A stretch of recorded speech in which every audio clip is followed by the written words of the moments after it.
नमस्कार. आपण वानगाव या ठिकाणी की जे डहाणू प्रकल्प अधिकारी कार्यालयाअंतर्गत येतं या मुलींच्या वसतिगृहामध्ये इथे उपस्थित झालेलो आहोत. या वसतिगृहाच्या गृहपाल सन्माननीय रश्मी वनमाळी मॅडम या ठिकाणी उपस्थित आहेत.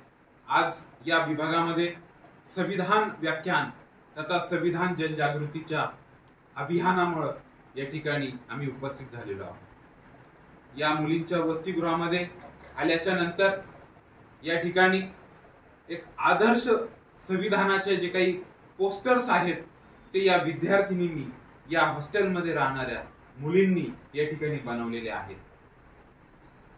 संविधान व्याख्यान संविधान जनजागृती कार्यक्रमाचे जे काही आदेश आहेत हे आदिवासी विकास विभाग नाशिक या ठिकाणचे सन्माननीय आयुक्त मॅडम श्रीमती नयनाजी गुंडे मॅडम यांनी आम्हाला दिलेले आहेत की आपण या आदिवासी विभाग अंतर्गत असणारे प्रकल्प अधिकारी कार्यालय असतील, मुलांचे किंवा मुलींचे वसतिगृह असतील, आश्रमशाळा असतील, अशा विविध ठिकाणी आपण या संविधानाचे विचार पोहोचवण्याचं आणि रुजवण्याचं काम करा.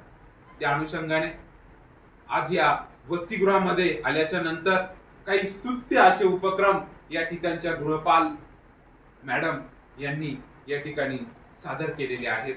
आणि यात नुकतंच झालेलं या संविधानाच्या पार्श्वभूमीवर जे काही स्पर्धा आणि त्या स्पर्धेमध्ये या विद्यार्थिनींनी काढलेलं हे सुंदर आणि सुबक असे हे चित्र आपण या ठिकाणी बघू शकता. या चित्रामध्ये जे आहेत तर ते एक संदेश देण्याचं काम या ठिकाणी केलेलं आहे. या चित्रामध्ये आपण बघू शकता एक सुंदर असा संविधानाचा आत्मा ज्याला म्हटलं जातं अशी संविधान उद्देशिकेचं सुवर्ण असे शब्द या ठिकाणी लिहिलेले आहेत की जे या देशामध्ये असणारे विविध धर्म, जाती, पंथ एकत्र ठेवण्याचं काम करतंय असा सुंदर विचार इथं या चित्राच्या माध्यमातून देण्यात आलेला आहे. त्यानंतर या ठिकाणी तराजू देण्यात आलेला आहे की जो दाखवतोय की या संविधानाच्या माध्यमातून एक प्रकारची बंधुता या ठिकाणी प्रवर्धित करण्याचं काम हे संविधान करतं. त्यानंतर या ठिकाणी दाखवण्यात आलेला हात आणि कलम ज्याला आपण पेन म्हणतो, कलम का बादशाह म्हणतो, की ज्या शब्दांची आणि लेखणीची ताकद काय आहे याची जाणीव हे संविधान करतं. त्यानंतर या ठिकाणी संविधान हातात घेतलेले आहेत 24 जे आरे असणार जे काही चक्र आहे, अशोक चक्र या ठिकाणी आपल्यास दाखवण्यात आलेलं आहे.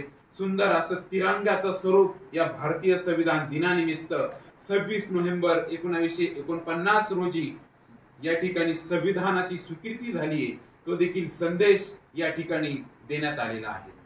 ठीक त्याचप्रमाणे आपल्या देशाचे माननीय पंतप्रधान नरेंद्रजी मोदी यांच्या या कार्यकाळामध्ये आपले संविधान आणि आपला आत्मसन्मान हा जो काही नारा राष्ट्रीय स्तरावर देण्यात आलेला होता तो देखील या ठिकाणी प्रामुख्याने आपण या ठिकाणी बघू शकतो.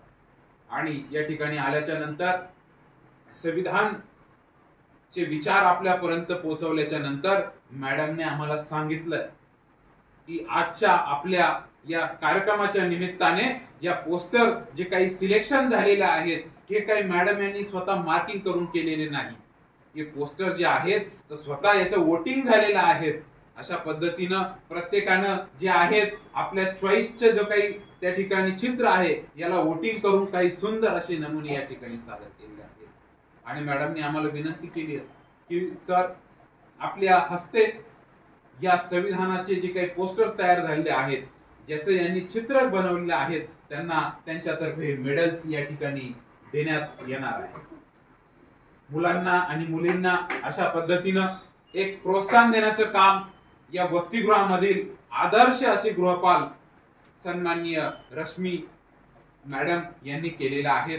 त्या समवेत या जे काही वसतिगृह आहेत याची जी काही एंट्री आहे त्या ठिकाणी देखील संविधान उद्देशिकेचा आपण दर्शनी भागामध्ये लावलेला आहे. हा देखील एक आदर्श या आदिवासी विकास विभागामधील सर्व जे काही मुलांचे अथवा मुलींचे वसतिगृह आहेत त्याचप्रमाणे जे काही कार्यालय आहेत याची यांनी गंभीर नोंद घेतली पाहिजे. आणि सर्व ठिकाणी प्रदर्शनी भागामध्ये या संविधान उद्देशिका आपण लावलं पाहिजे। आजच्या या कार्यक्रमाचे मुख्य संविधान व्याख्याते सन्माननीय तुषार सर पगारे यांना मी विनंती करेन की ज्या विद्यार्थिनींनी हे सुंदर असे चित्र काढलेले आहेत आणि जिचा नंबर या माध्यमातून आलेला आहे तिला आपल्या हस्ते हे जे काही मेडल आहेत हे देऊन तिचा यथोचित सत्कार आणि सन्मान करावा अशी मी आपणास विनंती करतो। सर्वांनी टाळ्या वाजवा। यानंतर मॅडम दुसरं कॅन्डिडेट कोण? संविधान उद्देशिका पठणमध्ये इयत्ता 8वी ची निशा शैलेश धनाते। त्या समवेत या चित्रांच्या सोबत मॅडमनी आम्हाला सांगितलंय की हे जे काही संविधान उद्देशिका आहेत दररोज या ठिकाणी त्याचं पठण केलं जातंय। वाचन नाही पठण, पठण याचा अर्थ तोंडपाठ आहेत संविधानात जे काही उद्देशिका आहेत तर त्याबद्दल देखील या विद्यार्थिनीचं सर आपल्या हस्ते आपण तिला मेडल देऊन तिचं गौरव करावा आणि याचा जो काही आदर्श आहे हा सर्व आदिवासी विकास विभागामध्ये राहत असलेल्या मुलांना